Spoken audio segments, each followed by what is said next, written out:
So, why did I start Midlife Rises?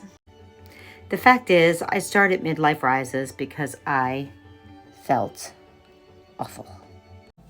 So, what I haven't shared with you guys yet is that back in 2017, I was diagnosed with a condition called pulmonary arterial hypertension, or PAH for short.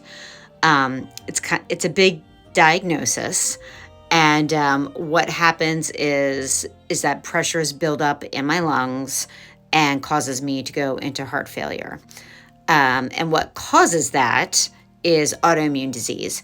My care team determined that I had something called Crest disease, and I'll unpack the autoimmune part later. I'll cut to the chase, and like right now, I'm doing really, really well. I'm fortunate that my care team are some of the best PAH specialists in the country. They're right here in my area. They manage me really tightly. I'm on 3 meds. They've kept me out of heart failure. And again, they manage me really tightly. The second they see me dip, they're in there and they're intervening. I do see a rheumatologist for the Crest disease part, but honestly, like he doesn't do as much for me as my PAH team. Like they mostly manage the PAH stuff. So I try to manage the autoimmune piece on my own. And I found hands down the 2 biggest factors that manage my well-being. It's stress and food. So when my stress is low and I'm eating really well, like my functional level of well-being, it's definitely higher. And, you know, when I start eating hoagies and drinking wine, it dips faster than you can say wah wah. Now, what stinks about that is that when I'm stressed, my likelihood of going to convenience food is that much higher. So like when I'm stressed, I'm always like doubling down. You know, I'm stressed and I don't eat well. So the 2 just compound each other. Okay, so the stress thing, there is so much to unpack there. And I just think we've normalized the stress that women are under trying to run the household, manage the kids, manage the career.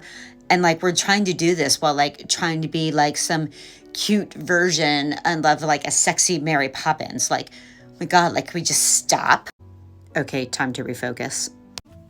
Okay, so number 1 is PAH and autoimmune disease. And for number 2, and it's really a number 2, okay, we threw menopause on top. So my menopause struggles, there's nothing unusual about them. Like I've never been a great sleeper, but come menopause, like I'm like the Olympic champion of sleep deprivation. That's number 1. Number 2, the weight gain, it was like a runaway train. It made my head spin. And then like 3rd, and I'm just like, these are maybe some top 3, like everything just started to hurt. So like, what do I even do with all of this? I was at a point like, I don't know where disease ends and menopause begins. And, you know, how am I supposed to feel good if I don't sleep? And then like the weight gain, like that is so bad for my heart and lungs, which is already like a disease problem for me.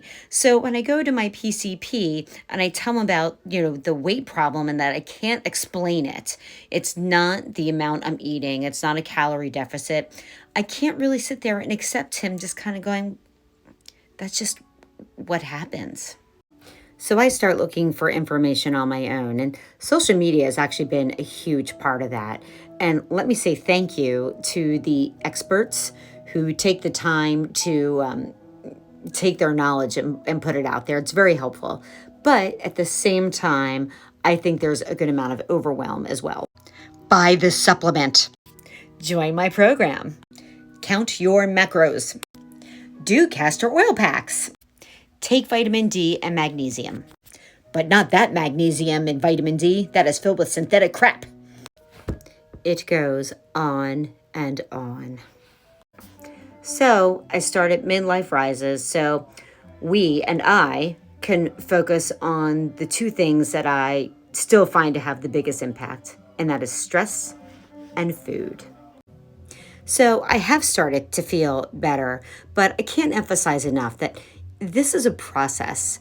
And I just find that so much content like jumps to the happy ending. Like, I figured it out, do this. And it ignores the process. So midlife rises were about the process.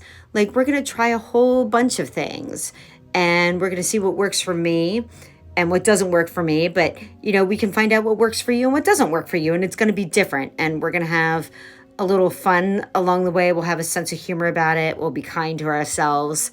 And I look forward to doing that with you. Like, things are always changing. So the chances are, we need to change along with it.